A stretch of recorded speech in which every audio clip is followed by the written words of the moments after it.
सारी दुनिया से जीत के मैं यहाँ था, तेरे आगे ही मैं हारा किया तूने क्या असर।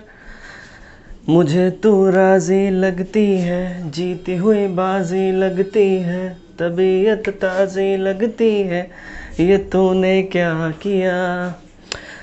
तो भाई पहले खुद पास हो जाओ, फिर आके यहाँ बकवास करना, ठीक है। पहले खुद पीटी तो निकाल लो, फिर आके हमें हीरो बना देना। अब आप सोचोगे सर ये बोलने क्या लगे, गाना गा रहे थे अभी अचानक से क्या मतलब बकवास करने लगे, शॉर्ट सर्किट तो सर का नहीं हो गया? नहीं भाई, ऐसा कुछ भी नहीं हुआ है। वेट, ऐसा है कि कल जो हमारा वीडियो आया, ठीक है, तो उस वीडियो के ऊपर काफ़ी सारे अच्छे अच्छे कमेंट्स आए, हमें काफ़ी नेगेटिव कमेंट्स भी आए, लेकिन उसमें से एक दो कमेंट जो थे ना, मतलब ये मैंने परसों एक वीडियो बनाई थी जिसमें मैंने बताया था दो कैटेगरी के बच्चे होते हैं। एक वो जो दूसरे में कमी निकालते हैं, हर एक चीज़ में वो कमी निकालते हैं, और मतलब वो अच्छे होते हैं, वो जीनियस होते हैं। अगर वो खुद पे काम करें तो वो अच्छा करेंगे, ठीक है। तो वो दूसरों पे कमी निकालते हैं, और कमी निकालते जो है ना, मतलब उनमें प्रॉब्लम ये हो जाती है कि हर एक चीज़ में वो कमी ही दिखती है। दूसरे टाइप के बच्चे वो होते हैं जो खुद को बेहतर करने की सोचते हैं। कल मैंने आपके सामने सिलेबस शेयर किया था बिहार एसआई के लिए, ठीक है, और सिलेबस मैंने शेयर किया, उसमें कल मैंने हिस्ट्री का कल कंप्लीट करवाया था, ठीक है, कि हिस्ट्री का सिलेबस क्या है, क्या क्या हमें पढ़ना है, बस एग्ज़ाम रेलेवेंट चीज़ ही मैंने उसमें आपको बताई थी। तो उसमें उस वीडियो पे एक हमारे महानुभाव भाई साहब हैं, मेरे को नाम याद नहीं है, खैर उनका नाम याद रखने लायक है भी नहीं, छोड़िए। तो उन्होंने ये कमेंट किया कि भाई पहले खुद तो पास हो जाओ, फिर दूसरे को पास करवाना, ठीक है, ऐसा समथिंग कुछ था, या आके यहाँ बकवास करना। यस हाँ, पहले खुद तो पास हो जाओ, फिर आके यहाँ बकवास करना। मेरे भाई, आप मेरे में कमी निकालने से बेहतर है कि आप खुद ही पास हो लो। अगर आप पास हो गए होते तो आई डोंट थिंक सो कि आप मेरी वीडियो भी देख रहे होते। एम आई राइट? तो भाई पहले खुद भी आप भी पास हो जाओ। दूसरी बात, अगर मान लो मैं पास नहीं भी हूँ मेरे दोस्त, अगर मान लो मैं पास नहीं भी हूँ, मैं माना मैं पास नहीं हूँ, चलो आपके हिसाब से मैं पास नहीं हूँ, आई अग्री, ठीक है, आपके हिसाब से यही मानते हैं। तो भाई अगर मैंने कोई गलत चीज़ तो नहीं बताई है, मैंने बस वही चीज़ें बताई हैं जो एग्ज़ाम रेलेवेंट हैं, कौन कौन से टॉपिक पढ़ने हैं, तो वो तो आप पढ़ सकते हो ना यार। हाँ, अगर मान लो अगर कोई इंजीनियर घर नहीं बनाएगा तो घर नहीं बनाएगा क्या? जनरल मिस्त्री बुला के आप घर का, तो वैसे ही 80% लोग तो नॉर्मल घर, मतलब कहीं से 4 मिस्त्री और एक वो क्या बोलते हैं उनके सरदार को, क्या बोलते हैं, राज मिस्त्री वॉटेवर जो भी है, उनको पकड़ के लाते हैं, और 80% लोग तो ऐसे ही घर अपने हिसाब से बनवा लेते हैं। आर्किटेक्चर नक्शा नहीं निकालेगा घर नहीं बनेगा क्या? मतलब मैं ये जनरली बोलना चाहता हूँ। तो वही बात है, चलो ठीक है, आपके हिसाब से मैं पास नहीं हूँ, मगर दोस्त शायद आप भी पास नहीं हो। अगर आप मेरा वीडियो देख रहे हो, आके यहाँ कमेंट कर रहे हो, तो आप भी पास नहीं हो, और कहीं ना कहीं ये दर्शा रहा है कि आप अपनी भड़ास निकाल रहे हो, राइट? भड़ास निकाली जा रही है। घर में माँ गालियाँ दे रही होंगी, पापा गालियाँ दे रहे होंगे, समाज वाले बोल रहे होंगे, दोस्त की नौकरी लग गई होगी, उसको देख के जलन हो रहा होगा। भाई वहाँ का फ्रस्ट्रेशन कमेंट बॉक्स में क्यों निकाल रहे हो यार? पढ़ने में निकालो, डेफिनेटली पास हो जाओगे। खैर चलिए, इनसे आगे बढ़ते हैं। हाँ, तो आज का जो वीडियो है काफ़ी इंपॉर्टेंट होने वाला है, क्योंकि आज हम बात करेंगे ज्योग्राफी, पॉलिटी और इकोनॉमिक्स की, राइट? और कैसे इसको पढ़ना है मैं सब बताऊंगा। उससे पहले कुछ क्वेश्चंस हैं बहुत कॉमनली बच्चों के फ्रीक्वेंटली पूछे गए क्वेश्चन हैं, तो उनमें से मैंने कुछ कमेंट्स को मैंने उठाया जो क्वेश्चन है, तो मैं चाहता हूं कि अभी मैं वीडियो पे जो है आपका ये मैं जवाब दे दूं। और प्रिंस जी ने एक क्वेश्चन बोला है, एक्चुअली इनका क्वेश्चन नहीं है, इन्होंने बहुत बढ़िया सा बात बोला। इन्होंने बोला कब के ऐसे ही एग्जाम में 30-35 क्वेश्चन था, भाई थोड़ा दिखाना, कुछ भी बिना देखे बोल रहे हो, तुम्हारा वीडियो बहुत लोग देखते हैं, तो थोड़ा सा एनालिसिस करके बनाया करो दोस्त, तुमसे उम्मीद रहता है लोगों को। दैट्स राइट, मैं हाथ जोड़ के माफ़ी मांगता हूँ।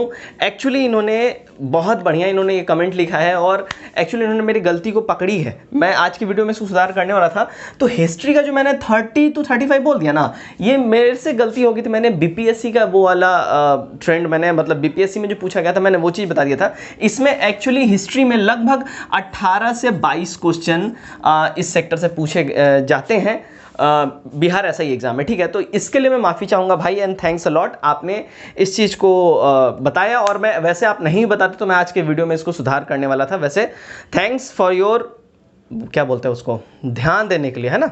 चलिए नेक्स्ट क्वेश्चन था पावर स्टार अभिषेक भाई का। इन्होंने लिखा है, एक बात है सर, गुस्सा मत होइए आप, हिस्ट्री का जिस तरह से सिलेबस बिहार एसआई के लिए आपने बताया है, क्या अगर वैसे हम तैयार करें हो जाएगा? और इससे बाहर क्वेश्चन आया, ठीक है, तो फिर क्या करेंगे भाई, ऐसा है देखिए, अभी तक के जो एग्ज़ाम चला है उस ट्रेंड के पैटर्न के आधार में मैंने वो सारा चीज़ें आपको बताई थी, ठीक है। अब मैं आयोग नहीं हूँ, अब आयोग का कभी दिमाग सटके तो वो पूरा का पूरा सिर्फ और सिर्फ एंसेंट हिस्ट्री से ही अगर चीज़ें डाल दे तो आप और हम क्या कर सकते हैं दोस्त, आपके और मेरे हाथ में है, सिर्फ हम पढ़ाई कर सकते हैं। तो वो कीजिए, आपको जो हिस्ट्री का सारा जो चीज़ें बताई गई हैं आप वैसे पढ़िए, वो सारी चीज़ें पढ़िए, डेफिनेटली आपका क्लियर होगा। इसलिए मैंने सिर्फ मॉडर्न पे फोकस नहीं किया है, मिडाइवल पे नहीं किया है, एंसेंट पे नहीं किया, मैंने तीनों सेक्टर को लेके चला है मैंने।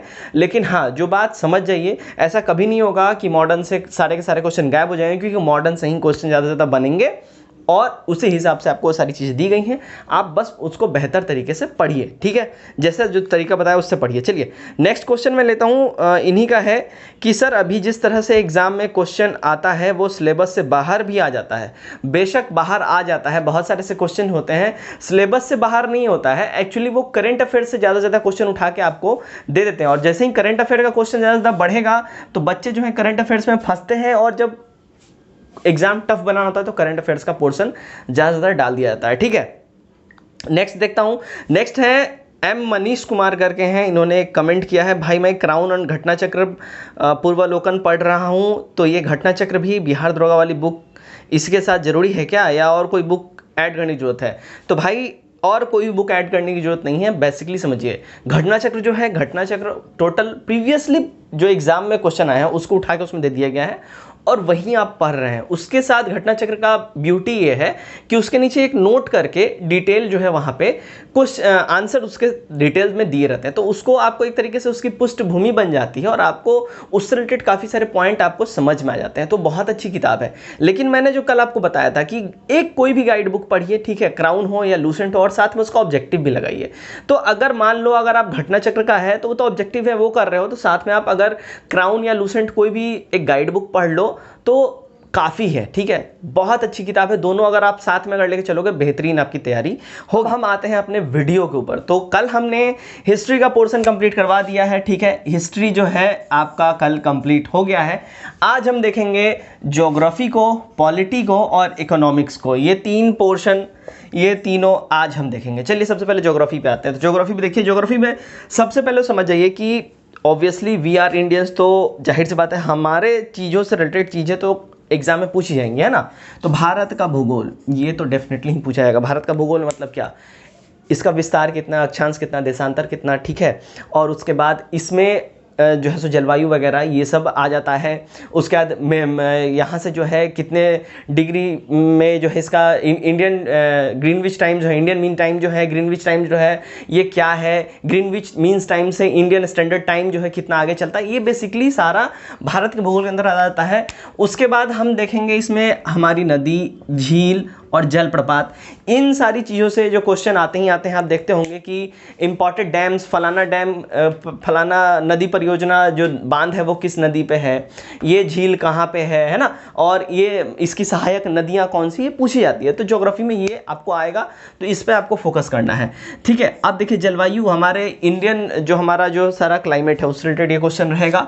मिट्टी हमारी इंडियन, जनगणना, जनगणना की बात करते हैं तो ये जनगणना है ना, देखिए ये जो जनगणना है ये पूछा जाएगा। अभी फिलहाल 2011 का जनगणना ही पूछा जाएगा, ठीक है, क्योंकि अभी नेक्स्ट जो जनगणना हमारा होने वाला है 2022 में जो आएगा, अभी उसका तो अभी तक तो डाटा आया नहीं है, और आएगा तो उसको अपडेट होते होते भी टाइम लग जाएगा, मतलब एग्जाम में वो तुरंत नहीं आएगा। तो फिलहाल अभी जो आपका है ये 2011 के सेंसस के हिसाब से ही पूछेगा। तो 2011 के सेंसस के हिसाब से सबसे पहले तो इंडिया का सेंसस आपको पूरा पूरा एकदम रटा होना चाहिए, मतलब data proper India national data पूरा होना चाहिए, और साथ ही साथ बिहार का मोस्ट इंपॉर्टेंट VVI समझ जाओ, बिहार का डाटा भी आपको रटा होना चाहिए। यही है बिहार का ज्योग्राफी भी इसी में घुस जाता है, तो बिहार का डाटा भी रटा होना चाहिए। और भारत का भूगोल जो हम बोल रहे हैं तो ये तो पूछता ही, और साथ में बिहार का भी भूगोल पूछता है। तो इसमें ये ध्यान रखिएगा कि बिहार का अक्षांशर, देशांतर, फैलाव कितना दूर तक है, मिट्टी कौन कौन सी बिहार में पाई जाती है, ये सारी चीजें जो है आपको कंप्लीट रखना है। उसका नदी परियोजनाएं,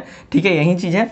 अभयारण्य, ठीक है, ये इंपॉर्टेंट है। अभी रिसेंट टाइम्स में ये काफ़ी ज़्यादा देखा गया है कि राष्ट्रीय पार्क और अभयारण्य से रिलेटेड काफ़ी ज़्यादा क्वेश्चन पूछा जाता है। वेटलैंड्स है ना, वेटलैंड्स के बारे में, तो सारी चीज़ें इसी में आ जाएगी। उसके बाद राष्ट्रीय उद्यान उसी में है, ठीक है।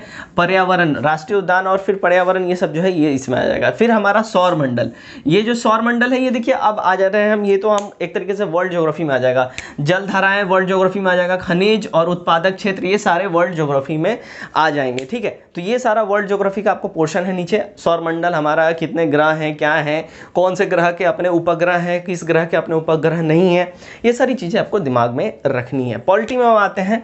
पॉलिटी में देखिए, पॉलिटी में क्या है, संविधान सभा। तो संविधान सभा की जैसी हम बात करेंगे ना, तो संविधान सभा देखिए हुआ क्या था, जब भारत को एक अलग से फ्री राष्ट्र, फ्री देश का जब स्टेटस दिया गया, देना जाने के बाद था, तो उस टाइम जो है संविधान सभा का गठन किया गया। और संविधान सभा ने क्या किया कि 1935 से ज़्यादा से ज़्यादा एक्ट सारे उठा लिए, वहीं से सारे के सारे ज़्यादा से ज़्यादा एक्ट उठा लिए गए। तो बात हमारी यहाँ पे ये है, संविधान सभा का जब मैं बात कर रहा हूँ तो ये एक तरीके से प्री फ्रीडम, आज़ादी के पहले की बात हो रही है। तो आज़ादी के पहले की बात जब हो रही है तो उस टाइम में देखिए इसमें सब कुछ आ जाएगा। संविधान सभा तो हमको देखना ही देखना है। और आज़ादी के पहले ही जब मैं बात करूँ तो कौन कौन से एक्ट पारित हुए थे, कौन कौन से एक्ट किस कानून से रिलेटेड थे, ठीक है। और प्रेस का क्या है, क्या बोलते हैं, सती प्रथा किससे खत्म किया गया, तो हिस्ट्री में आता है। लेकिन पॉलिटी से रिलेटेड चीज़ें भी हैं, तो इसको दिमाग में रखनी है, आ सकती हैं। अब देखिए इसमें इंपॉर्टेंट क्या होता है, विदेशी स्रोत, कौन सा कानून हमारे इंडिया में कॉपी पेस्ट किया गया है किस देश से, ये पूछा जाता है, ठीक है। मौलिक अधिकार, फंडामेंटल राइट्स, ये तो बहुत इंपॉर्टेंट है, पूछा ही जाता है, पूछा जाता है। और अनुसूची, अनुसूची सब याद आपको करना है, सॉरी अनुच्छेद है, अनुसूची यहाँ है। अनुच्छेद आपको जितने भी हैं इंपॉर्टेंट अनुच्छेद, हमारा अभी देखिए घटना चक्र का जो किताब जो बिहार एसआई के लिए घटना चक्र ने स्पेशली निकाला है, उसमें हमने इंपॉर्टेंट आर्टिकल्स, अनुच्छेद जितने भी हैं सारा का हमने लिस्टिंग दे दिया है और सारा कंप्लीट करवाया है। 2 वीडियो 2 पार्ट में है, आप जाके देखिए। पार्ट नंबर 7 और पार्ट नंबर 10, ये 2 वीडियो है जो आपको दिया गया है, आप जाके उसको देखें। 100% आपका सारा डाउट क्लियर हो जाएगा। वहां से बाहर क्वेश्चन नहीं आना, इसकी गारंटी मैं लेता हूं। बस उसको आप कंप्लीट कर लें, ठीक है। देखिए उसके बाद अनुसूची आपको आएगा, ठीक है। उसके बाद भाग, ठीक है, कितने भाग हैं हमारे संविधान में, संसद, पंचायती राज, ये इंपॉर्टेंट है। पंचायती राज से क्वेश्चन पूछता ही पूछता है, तो पंचायती राज आपको बिल्कुल पी जाना है, घोर के एकदम पी जाना है, ठीक है। उसके बाद राष्ट्रपति आएंगे, राज्यपाल, संशोधन और आपातकाल, ठीक है। तो राष्ट्रपति की जैसी ही बात हो रही है, समझ जाइए। देखिए आपको है ना, राष्ट्रपति आप क्लियर करेंगे ना तो आपको 80% क्लियर राज्यपाल का भी हो जाएगा।